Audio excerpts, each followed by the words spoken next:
हमदर्द news ते ख़बरनि जो सिलसिलो जारी।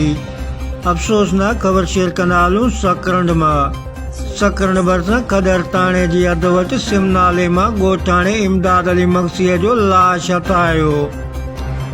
मक़ामी ॻोठाणनि जे इतलाह ते खदर पुलिस वाक़े वारे हंधि पहुची लाश तालका अस्पताल सकरंड आंदो, जिते फोतीअ जी सुञाणप सकरंड भरिसां ॻोठ छपर खान खोसो जे रवासी इमदाद अली मक्सी तौरु कई वई।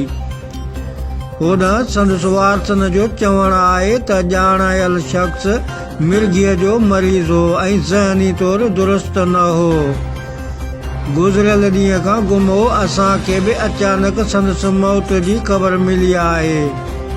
असांजी कंहिं सां का बि दुश्मनी न आहे। जॾहिं त ज़रूरी कार्रवाई बाद लाश वारसनि हवाले कयो वियो। हमदर्द न्यूज़ में फ़िलहालु एतिरो। ॾिसंदा रहो हमदर्द न्यूज़।